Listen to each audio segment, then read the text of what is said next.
All right, we're live. And let me go live on Instagram. All right, welcome everyone to another episode of the KiltzHealth Livestream with Dr. Nelson. I am Dr. Nelson, and today we're exploring the powerful intersection between metabolic health and the stories we tell ourselves. Um, Before we dive into Matthew's incredible story, a quick bit of housekeeping for our viewers.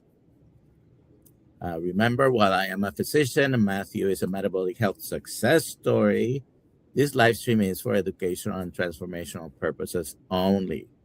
I'm not your doctor, you're not my patient, and we're here just telling some stories. So it doesn't substitute for the advice of your healthcare provider. Always consult your healthcare provider if you want to make any major changes in your diet, in your lifestyle.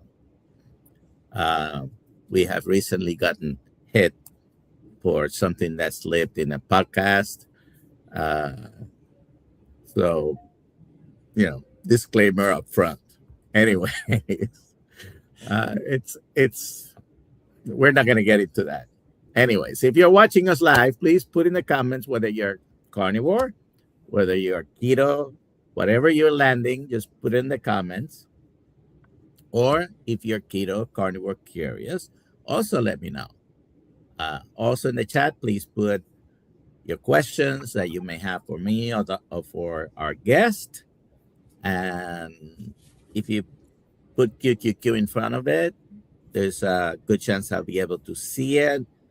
I apologize if I miss your question. You can always put it again, and we'll try to address it as soon as possible.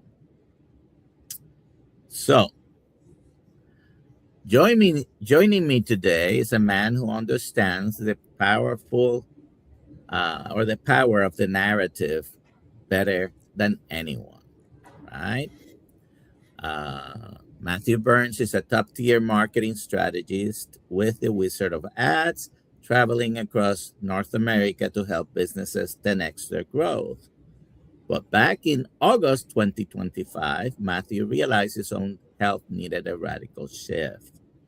After struggling with weight, lethargy, and the all too familiar brain fog, our paths crossed in San Diego. And Matt is going to tell us a little bit about that in a moment. So, welcome to the show, Matthew. How are you doing today? Thank you, Dr. Nelson. I'm glad I can be here. I'm doing great. I'm 50 pounds lighter, so I'm doing fantastic. All right. Well, I am so glad to have contributed maybe a grain. And by the way, my contribution was probably because of my story. Oh, right? It was 100% your story. I mean, we don't move people by telling them the facts. It's never been the truth ever once. You and I got talking about why we were both there. And then I asked you a bunch of questions, and the more I asked questions, the more I got to the core of who you were. And once I got to the core of who you were, I was just mesmerized by the pathway. And I mean, I was there with a couple of partners from the Wizard of Ads, and we were letting the doctors and the health coaches and the scientists and everybody know that, listen, if you guys want to tell a more unique story, a more powerful story, we're here to help. And both my partners are either carnivore. One of my partners, Jack Yield, he's a carnivore. He's actually Dr. Avadian's host for his podcast. Yeah, and many people here probably who watch Dr. Avadia. I don't know if you can see. That's Jack with the hat there, and he's with Dr. Avadia's podcast. Yeah, and Leah that you saw on that, she's keto, and she's been since coming down and meeting with you guys. She's been both of them have been just huge champions and keeping me motivated. And I mean, it hasn't been the crappy part about the whole journey for me was it didn't end up being that hard. It was just making the right decision. I mean, the first decision, obviously, to start thinking about it. And I literally, the first day that I was at the show and had lunch, had dinner with everybody, all the participants, all the attendees, was the first meal of my new journey. And that was middle of, I think, the 12th of August. And here we are at the end of January. And I said it was easy. It was easy. It's just, it's every single day making the same decision to be good to myself. So I can say that I basically saw the switch, you throwing the switch from one way to the other. Correct. But if you don't mind saying how young you are, how old? I'm old. I'm okay. I'm 54. Okay. And listen, we all go through struggles, right? Yeah. But sometimes thinking we're doing the right thing, we might not be doing the right thing, and we go along this way. Sometimes we think, well, I'm in my 50s or 60s. This is supposed to happen, right? Right. Yeah, exactly. Yeah. I'm supposed to feel this way. So go ahead and tell us a little bit about what you do and what has happened for the previous 50 some odd years in Matthew's life that got you to maybe this place we were at the low carb San Diego Correct event back in August. That's what we are referring to. Yeah, no, exactly. Yeah, we were there. I grew up I live in Canada. I live in Nova Scotia, Halifax, Nova Scotia. And as a young kid, my dad really didn't maintain jobs. He wasn't all that, I don't know. My mom ended up stealing us in the middle of the night one night, but he moved us across the country. And so I've lived in almost every province, and I had done that before I was 10 years old. Just never spending more than 8 to 9 months in any one place and constantly chasing his tail. And so I figured later in life, I'd look back at all the coping mechanisms I was putting in place. And one of them was food. And I still to this day, like if I have a really stressful day, if I have something unexpected come up, I still find myself like getting a hunger pain and looking at the fridge and having to fight that. And I just didn't for 30 years. I've been obese since I was probably 27, 28. When I got married, when I got married at 29, I was 240 pounds.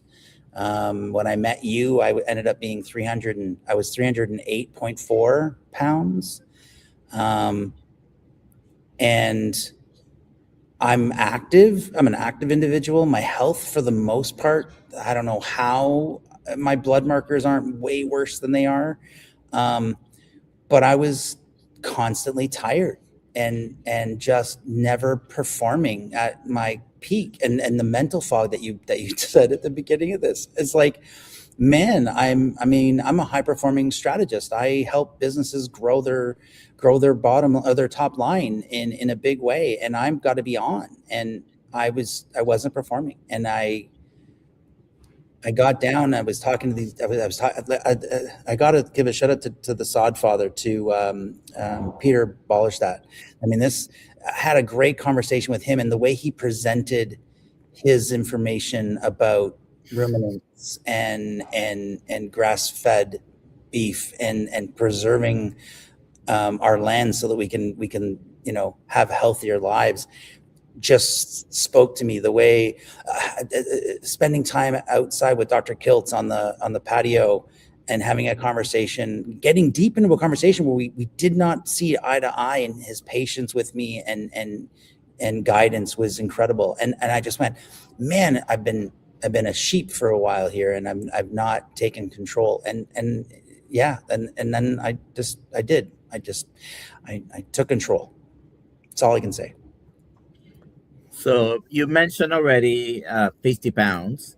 Yes. But sometimes we look at that and we see the difference, right? This is what other people see in us. Yeah. You know, for example, changing from here to this. But yes. you think that's the greatest benefit you have had? Or have there been other benefits like when we've mentioned the brain? No, times not even close. The reason why I was able to get myself up to 308 pounds is because I didn't care how I looked. It wasn't about the way I looked. Right. I mean, and don't get me wrong, maybe that's not fair to my wife for the aesthetic side of it, for, my kids who could potentially be embarrassed by the size that I got to, they're both young, skinny young men with, with really healthy metabolisms.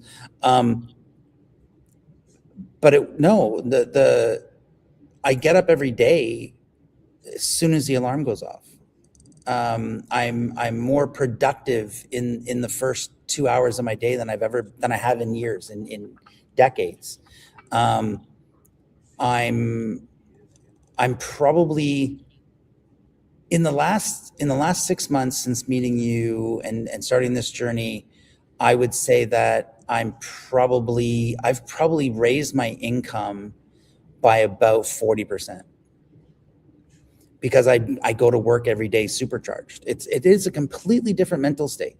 And the external weight loss is one part of the physical being, but what I noticed is every time I got to a plateau, so I would lose, I've been doing really good. I'm on a 20-hour fast every day. And then I only have a 4-hour window that I eat. And then I eat about 75% of what I eat is carnivore. It might even be more on a regular basis, but mostly carnivore. And then I supplement with raw foods, raw green foods. And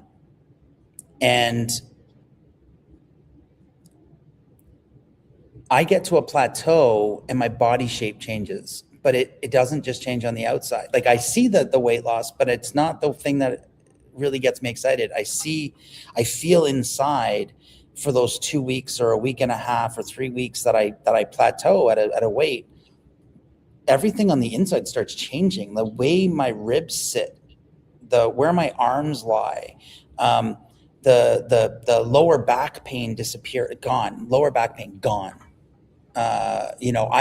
I'm walking my 10,000 steps happily every day without thinking, where before I was like, okay, if I get in a walk, I'll be lucky, because if I started walking, it hurt and I couldn't keep up. And now it's like, no, I'm like, everything changed. Everything changed. So people look at the difference and they probably ask you, okay, what are you doing? Obviously, whoever has seen you and sees you again, yes, got to notice the difference. But sometimes all these other things that are changing is what makes us feel good. correct. It is the quality of life we're living now. And, I've always struggled with size, but similar to you, I never cared much about, if you look at me and you think I'm, too large or too small, I wasn't gonna get down because of that. But the health improvements is what matters, right? Yes. So you mentioned eating window of 4 hours. I don't know if you've come across Dr. Jason Fung. I have not. Okay, he talks a lot about fasting and intermittent time restricted eating. He is, I believe, he's Canadian. He's written a few books. Okay. Yeah, I'll have to look him up. Talks a lot about fasting. Yeah. Anyways, so just a reminder for people, if you have any questions, I do have a question here. Bring it up. So Candy Cam or Candy K Am, I don't know what, JT. I lost 10 pounds the first 2 weeks in, nothing since, doing BBBE. Am I doing something wrong? And I don't know what the since length of time is. So if it's 3 years, maybe. If it's 2 weeks, weight loss, number one, is not linear, right? You have up and down sometimes. So also sometimes our expectations, if you're doing just this for weight loss only, this is not exactly what I would call a weight loss diet. It's a health optimizing diet is what I call it. Eating the proper nutrition, eating the most nutritionally dense meat first approach, you're going to be nourished. And for many people who are looking to reverse diseases, this is certainly worth a try, because we have looks like we have about 80 people watching from the different channels, and I know for a fact many of these people have reversed multiple conditions, whether it's he answered 90 days. So you may need to talk to someone about tweaking a few things, but I have been, personal story, I sort of have been for the last almost 2 years about the same weight, some up and downs depending on a few things. What am I going to do? Go back to eating the same way I was eating here because I have hit a stall? No. But and Dr. Nelson, the most incredible thing to me that happened, because again, I said I didn't have a lot of health problems to really talk about it. I had some vitamin B deficiencies. I had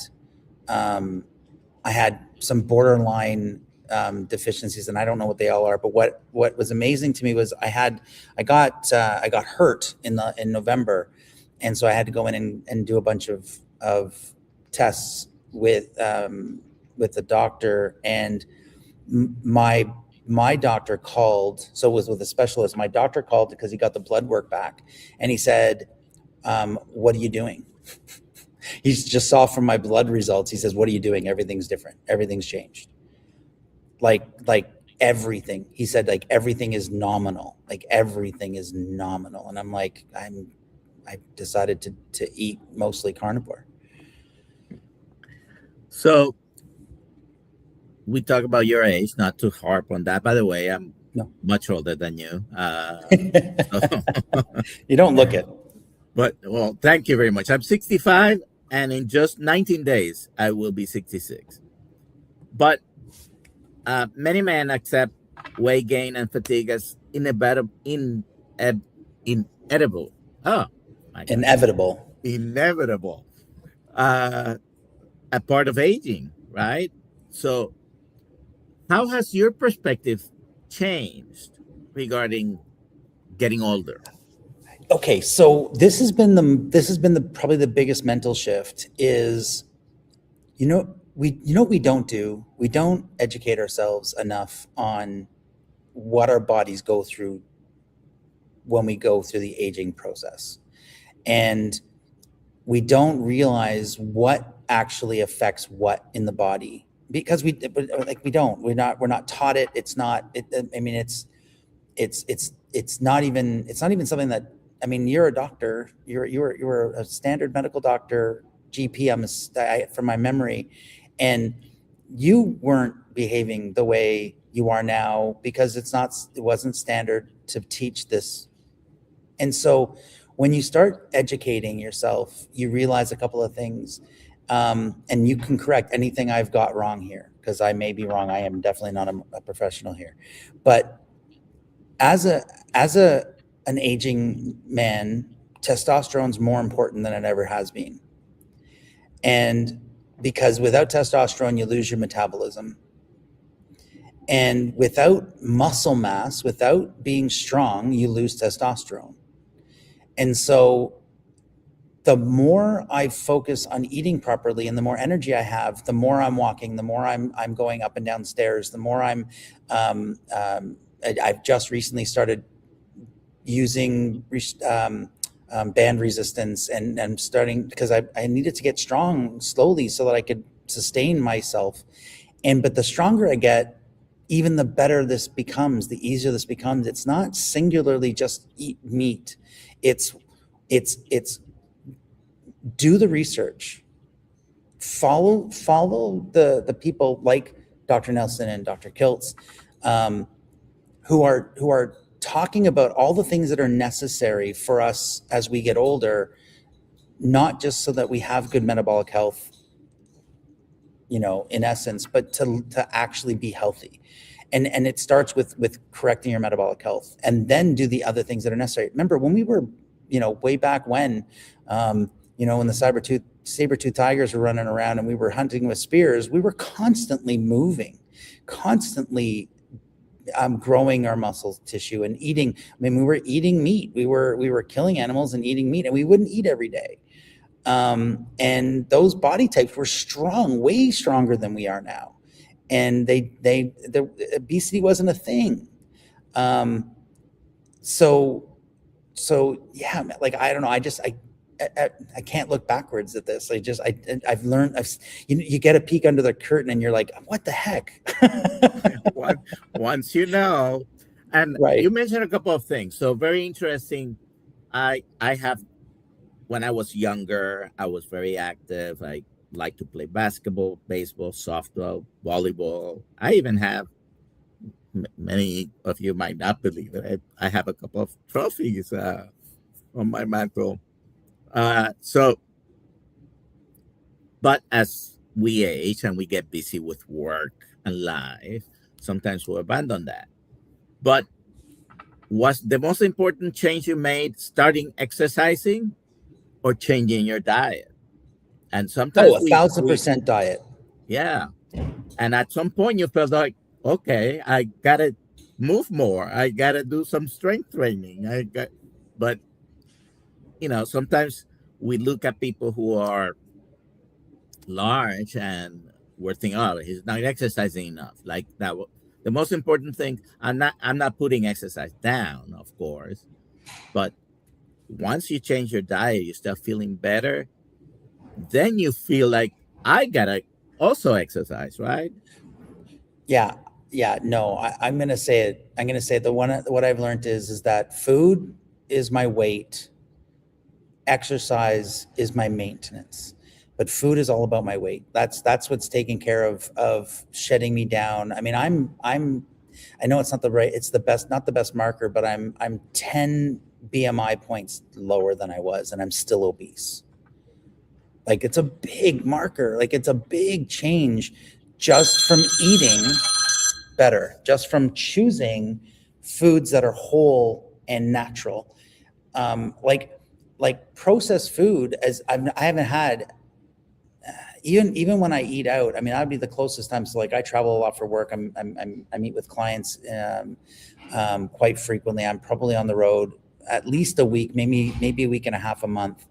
And so I'm constantly having to make really, really good choices at restaurants and that sort of thing. Buying food while I'm at an Airbnb instead of going out to a restaurant to eat, and that sort of thing. And I can say with all honesty, I don't eat processed foods. I haven't had sugar at all in any form since the first meal on August 12th. Like that's been the one I've had to been the absolute most strict about, is just sugar specifically. Anything that has a carbohydrate attached to it directly or is mostly carbohydrate. I did cheat with popcorn a couple of times, so maybe I've lied there. Plain popcorn, but like I do, like sugar, sweets, desserts. I don't eat a dessert. Like I don't need it. I thought I needed those things, and I don't need them. There's no energy in them. They suck the life out of me. And sometimes we don't realize that effect until we make the change. Because, and I'm gonna ask you, but I'll confess first. We're like in a 12-step program here.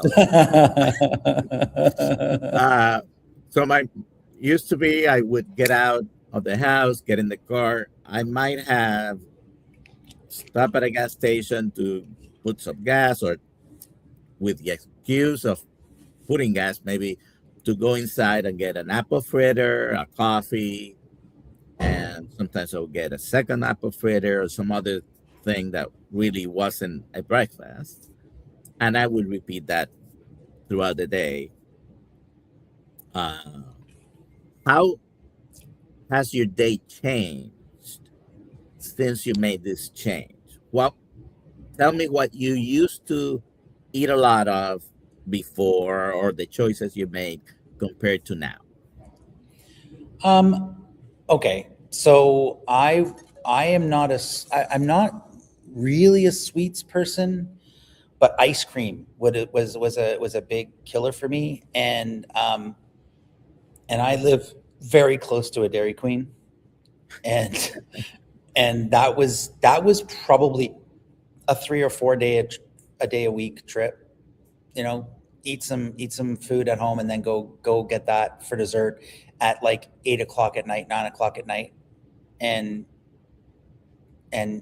having ice cream. If I opened a bag of chips, I finished a bag of chips. Regardless of the size, right? No, it didn't make a difference.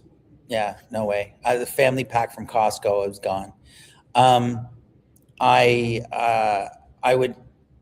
don't think this was a big change, because I was never a breakfast eater. I would eat breakfast on the weekends. I wouldn't eat it during the week.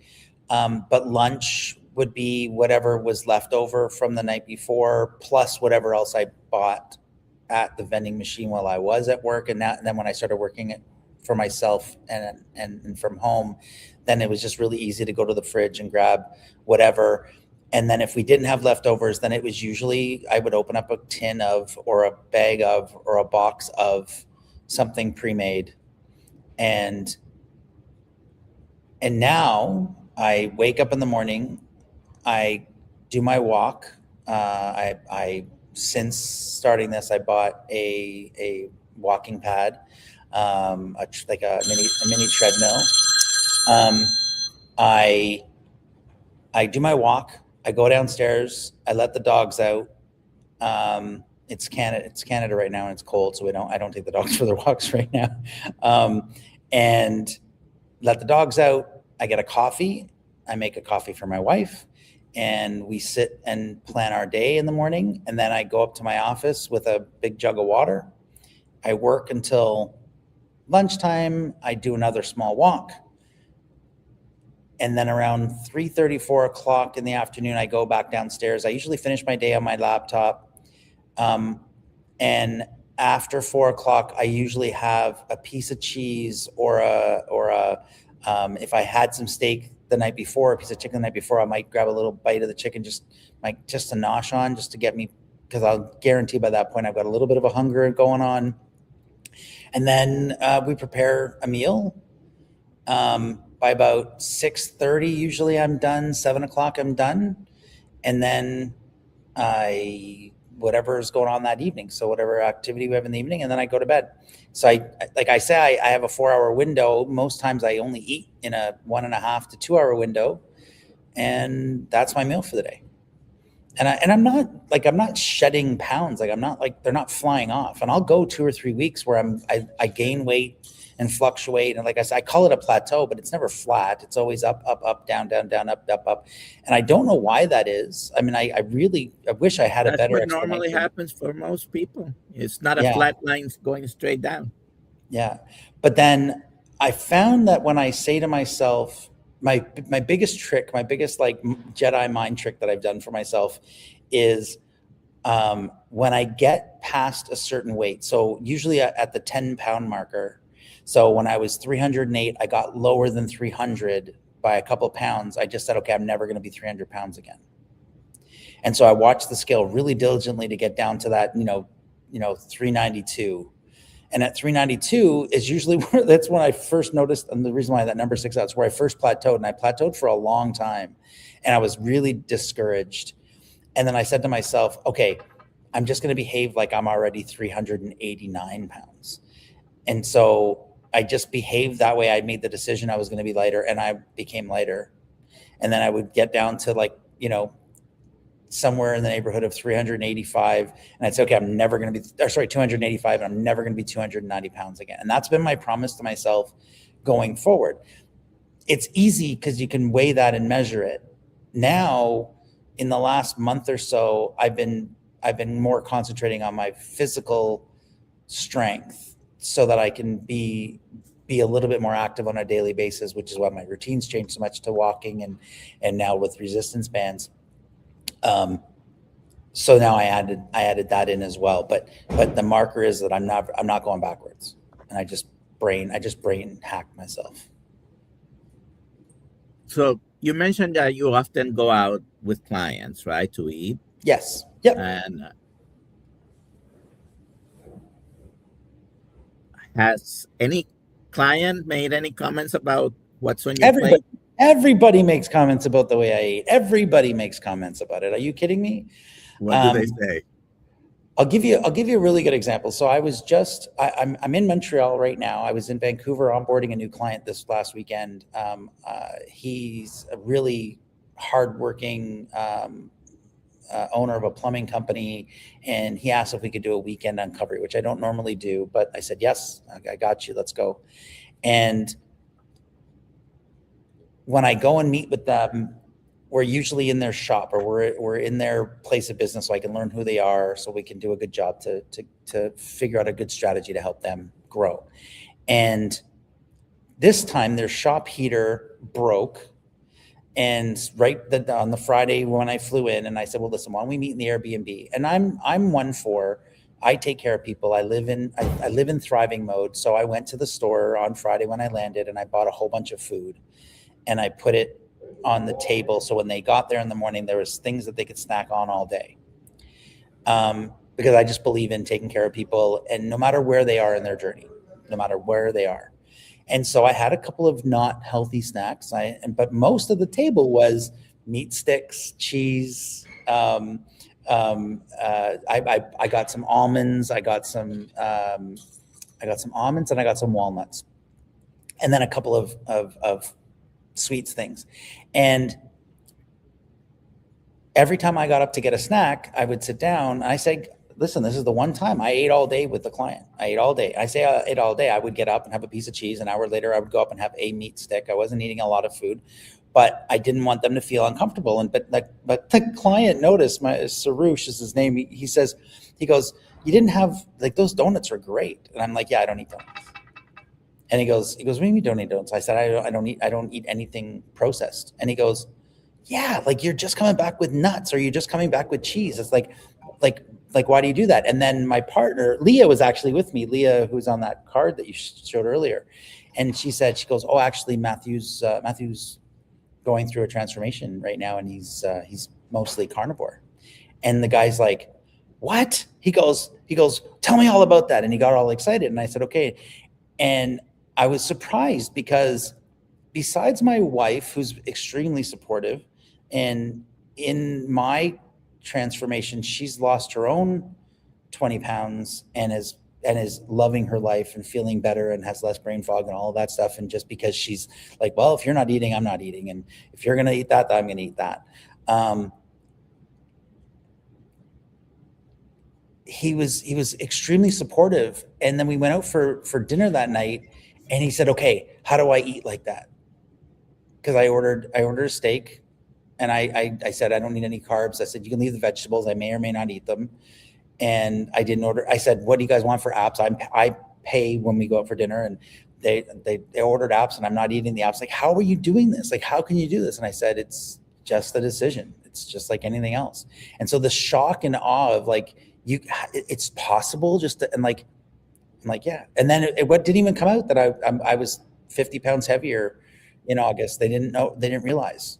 They were just like, how do you do that? So that's surprising. Like, to most people, it's surprising. Why do you think people are more afraid of a steak than they are of a bagel? Because we've been told that our entire lives. What are you talking about? The Canadian Food Guide tells us that that we're supposed to have half our plate is grains, that a third of our plate is supposed to be meat, and it just drives me nuts. Like, the food guides are just wrong, right? I mean, we've been indoctrinated to eat this way. People think that if you eat fat, you become fat. Like, it's like word association, which is the most ridiculous thing. Fat is just energy. It's the same thing as sugar, except for it doesn't kill you, and it doesn't take as long to break down. It doesn't burn hot. Like this is the thing. Like, sugar turns into cancer. Sugar turns into skin problems. Sugar turns into diabetes. I mean, if you don't realize that, and you don't realize how easy it is just to change one energy source to another energy source, right? Like, why is clean energy better than fossil fuel? Well, whether you believe it or you don't believe it, it's really easy to go between one energy source to the other. Just do it. Yeah, I get frustrated now when people are like, oh man, you're gonna die because you eat too much butter. I'm like, what? There's no such thing. Like, that's the way we probably were eating up to about 125 years ago, mostly. Right. Meat and butter and eggs, and right. In particular, when the food pyramid came out in the 70s, late 70s, we started seeing the effect within years of people eating less fat, less meat, and we have much more diabetes, cancer, heart attacks, and strokes. Okay? Just take a little bit of a history tour and you will realize that. Super active. Like, we were convincing ourselves in the 80s and the 90s that if you were overweight, you needed to be more active. That was what we were told. It was, participation came out. We were told we needed to move more. We needed to do stuff, except for we weren't told that what we actually need to do is put whole foods in our body. Right? We weren't told that our body runs on protein, that our body completely is built on it. And that in protein, we're going to get all the nutrients that we need in those cells, in red meat, in poultry, in fish, that we're getting what we need because the fish is getting what it needs. Our bodies weren't built to process so much. Our bodies are meant to convert what we need into what we need. It's why ruminants are so amazing. That's why cows and four-stomached animals are so amazing, because they actually take the stuff that we can't eat and turn it into the things that we can. Right? Yeah, there is a design here. The ruminant vegan animal. Right. Yeah. I don't eat what my food eats, I guess, is the rule, but I still eat a little bit of it because it tastes good to me. So you mentioned your wife. At least she's eating more meat on her plate, I guess. Correct. How about other members of your immediate or extended family? Have they said anything? Because these are people who at least look at your face and look at you more often, right? And so they have noticed two things. They have noticed the weight change, but also the way you're eating. Correct. So both my adult children live with me still. my oldest son is he's 23, almost 24 years old. He's saving up so that he doesn't want to rent. He wants to, so he's staying at home. My wife will be happy if he was 80 and was living with us. So I guess it makes her happy. And he's shocked. He's actually really fit. He does a lot of meal prep. He eats better. He counts macros. Like he's probably the closest to what I am, but he's not quite there. He loves cheesecake. But he's also young, and he builds muscle. So he's doing a really good job building muscle, and he eats a lot of proteins. He's counting protein macros, which is really good. It'll catch up to him eventually, and he'll convert. My younger son is a chef. So he's actually almost finished culinary school. He spent a year traveling, a summer, 6 months, 7 month stint at a resort. And while he was away is when I made this decision. So he was away last summer, and I made this decision. I started living that way. I told him what I was doing, and then he came home in October, and he went, "Dad, like, what the heck? Like, holy moly!" And I said, "Yeah." And he says, "So tell me again, what are the foods?" He says, "What are you eating?" And I said, the easiest way is if you look up keto, it's keto. It's not really truly keto. It's keto adjacent, and it leans towards carnivore, but I'm eating a lot of meat. And he goes, "Okay." And this kid on his own went into school and found a chef, one of his professors, one of the chef instructors, to help him develop a keto based menu and created from scratch recipes. He completely embraced what I'm doing, and gave me, he creates meals where he makes it for everybody else, and he makes me and my wife a meal, and then he's been trending towards eating the way I'm eating, which has been beautiful. He totally took it as a concern for his dad. He goes, "If you're going to do it, I'm supporting you." And I was like, "Man, I said, you don't need to do any of this." I said, this is my journey. You get to do what you want. I mean, I hope you guys stay safe. My mom has been the biggest one. So my mom is 76 this year, and lives alone. And, it's really hard to cook for one person. And I say that jokingly, because now it's not put a steak on the grill, eat the steak. I mean, like, it's really not that hard to cook for one person. But she's always, listen, she raised kids and family, and always cook big meals, and she eats the shittiest food. Pardon me, can I say swear words on this thing? I don't want to. She eats the worst foods for herself, and because she's eating packaged goods now, because it's just easy and simple, and she doesn't have to think too hard. And she told me about 3 weeks ago. So she's heard me, seen me go through this. She lives in Ontario. I live in Nova Scotia, but we talk on a regular basis, and I've gone to see her a bunch of times. And in the last 3 weeks, she told me 3 weeks ago that the previous month, so the month of December, she decided to get rid of all the stuff I told her the last time I was there to get rid of, and to eat natural food. So she will not be carnivore, but she's eating vegetables. That's a big improvement, definitely. It's massive. And she told me, because she's down 10 pounds. Her blood markers have changed in just 10 pounds.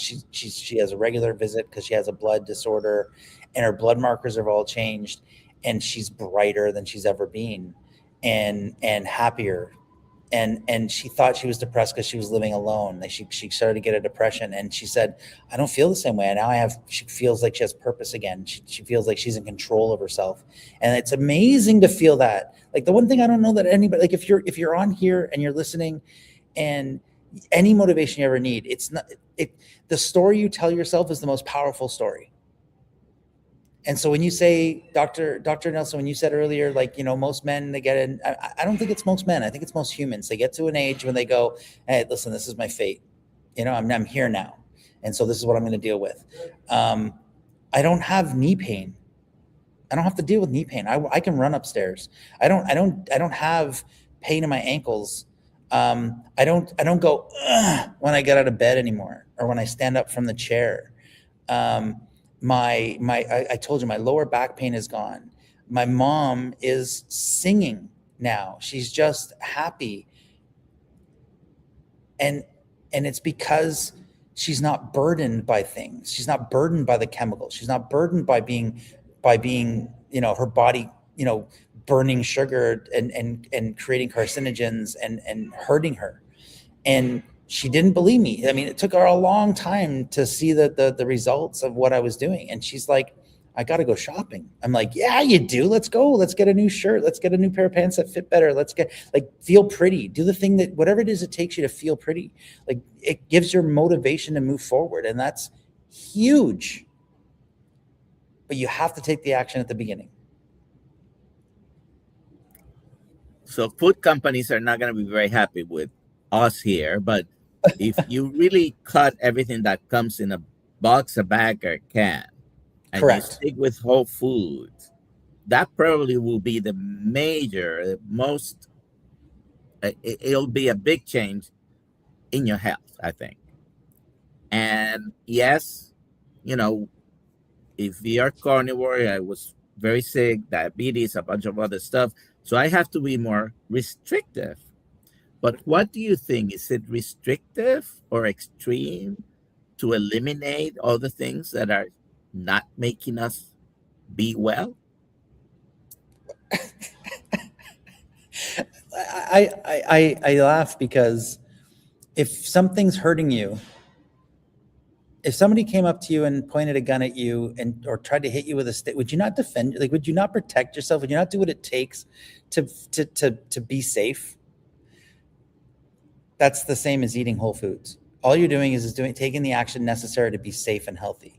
So is it restrictive? No, it's freeing, because I don't have a lot of decisions to make as to what I need to eat today.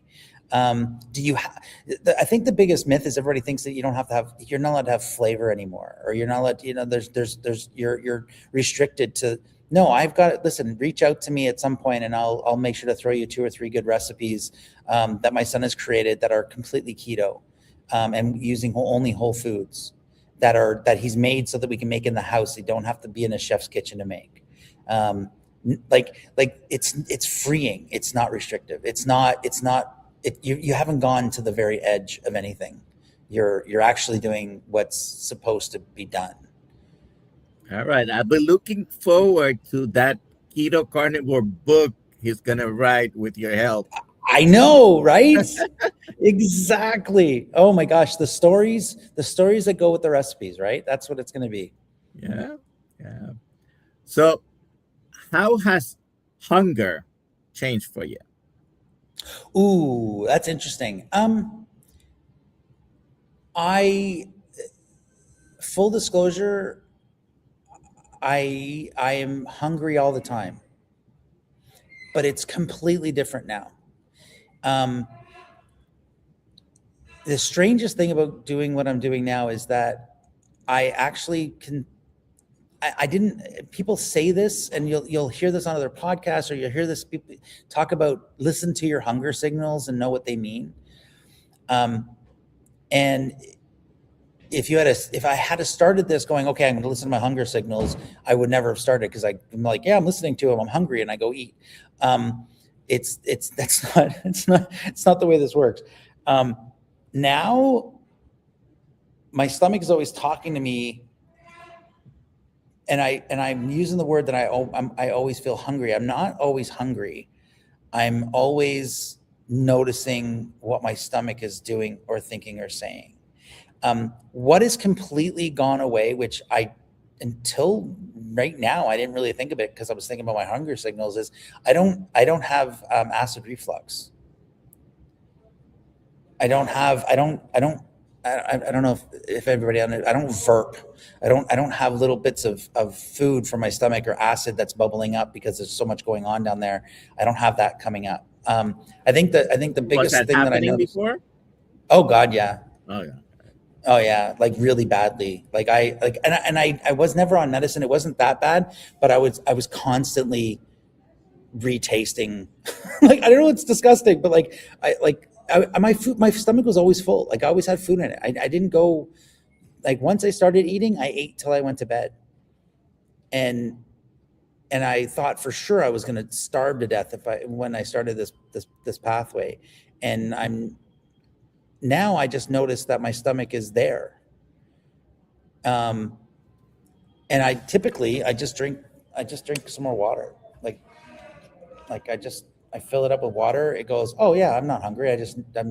I'm bored, or I'm anything. Like there's so many reasons why you feel hungry, and it's not usually very often it's you're bored, you don't have anything else to do, let me put something in my mouth.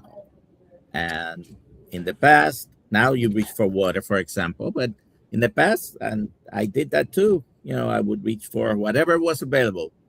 I didn't discriminate. Doesn't look like I discriminate against food, right?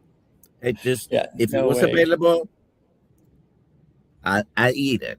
I was on a truly seafood diet. Anything I see, I eat. Yeah, no, that's exactly. You and I are built from the same cloth there. Absolutely. So, as a marketing strategist, yes, why do you think the low-fat, plant-based narrative has been so successful despite the declining public health when this has been pushed for the past 50, 16 years? Wow. The narrative has been, I mean, like there's been a long road of the narrative of anything easy is better for us. Right? Like, I mean, like being able to reach into the cupboard, grab a box of crackers, eat some crackers to fulfill your satiety.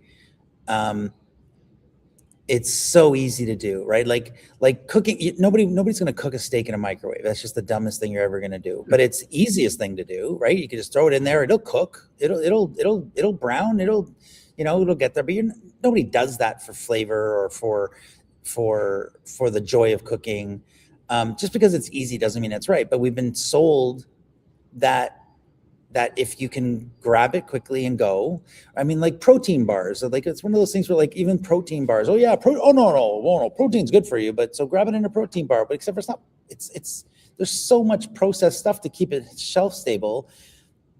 Plus they add sugar, plus it's not just a protein bar. If you want a protein bar, eat protein, right? But it's that easy grab and go, make it shelf stable. And we've been just declining in the amount, just drowning in the amount of things that are easy for us to eat. And I also think that because we've made it so accessible and inexpensive to eat that way, that it's harmed us.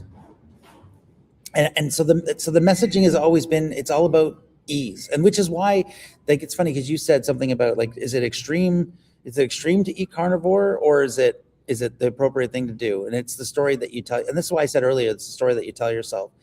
If I've got 2 kids, a husband, right, or a wife, and I'm running between work and soccer games, and I've got this and this and this to do, and the mortgage is like, and you look at all the ads that talk about your life is so stressful, make it easier by having Ritz crackers, right? If your life is so stressful, here's the microwave meal that's going to make your life better, right? Because it saves time. They don't talk about, here's the thing that's going to save your life. Here's the thing that's going to, knock back diabetes. Here's the thing that's going to, and it's so simple as just eating protein.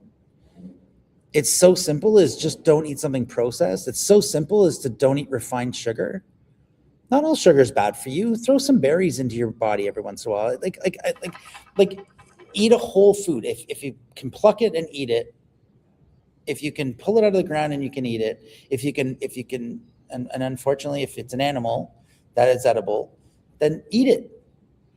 Eat it. It's how we sustain ourselves. It's how we give our body the things that it actually needs to repair and grow and be better. And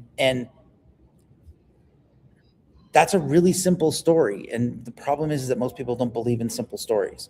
It's probably why your life journey was what convinced me, not all the speakers that were at the low carb USA, because your story was the one that was like, man, like you have a life, you've experienced, you've struggled, you've grown, you've fallen, and now you triumph and you've got purpose.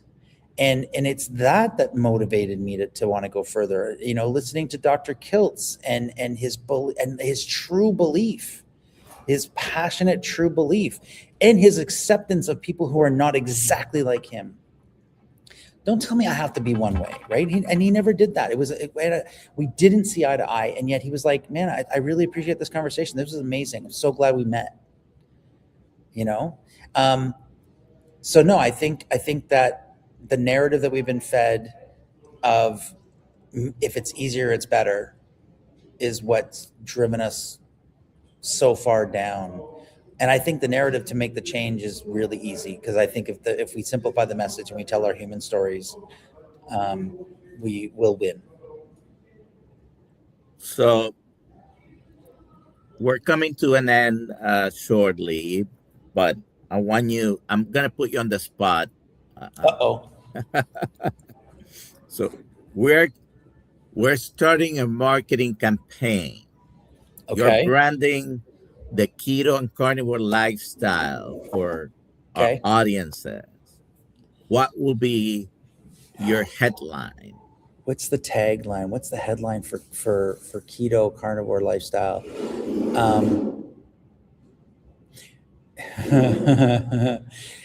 I think I'd have to do a little bit of thought here, but I think it's really simple. I'm a coach. I coach baseball. I've been coaching baseball since I was a young man. My grandfather played for the Cincinnati Reds. He taught me baseball. And I tell kids success is a choice. And it doesn't matter what you want to do. If you eat properly, you've eliminated all the obstacles to make the right choice to be successful, and no matter what success means to you. You've eliminated an obstacle of that debilitates you to be able to be successful. So I think that all we need to do is focus on choosing a pathway for success, no matter what success means, and it starts with the way we take care of our body. So I think success is a choice. Well, where can people find you if they wanted to talk to you? Whether it's about the way you're eating or your marketing business, because this is what you do day in and day out. Yeah, if anybody wants to reach out, I'm more than happy to talk about my journey on choosing to be better with my eating and my health, or about marketing. Absolutely. You can reach me at MatthewBurns.com. There's multiple ways to find me there, whether it's a direct link or give me a call. But just my first and last name, MatthewBurns.com. All right. Let me see. So this is right. That's correct. And it's changing soon. When you see it, you might see it next, and it's going to be all dark. In about a week and a half, we're doing an update. Oh my God, look at how big my face was there. We need to update that picture. No kidding. So yeah, that's correct. That's me. All right. Well, thank you for being here with us. MatthewBurns.com, that is his name. And we didn't even talk much about baseball, because you say your grandfather played for the Cincinnati Reds. I have a love of baseball. Yeah, we talked a lot about that. Yeah, we did in San Diego, man. We definitely, guys, talk to Dr. Nelson. He's just the coolest dude. And we bonded a lot, and I can't wait for our next phone call, so that we can hang out again. I can't wait. Probably in San Diego. I'm definitely going to be down there, so we can do some more hanging out. All right. I just this past weekend we were in low carb Boca. because we're Doug Reynolds does San Diego and Boca every year. However, this next year is instead of Boca, it's going to be San Antonio, Oh, beautiful. Texas. San Diego will continue. That was the original, and every year will be there. But now it's gonna instead of Boca next year will be San Diego. In 2 years will be Boca again. But again, like I said, thank you for being here, and you all have a great day. At 5:30 in the community, we have a Zoom call, so I'll see everybody there. Okay, Thank you, Dr. have a good Nelson. day.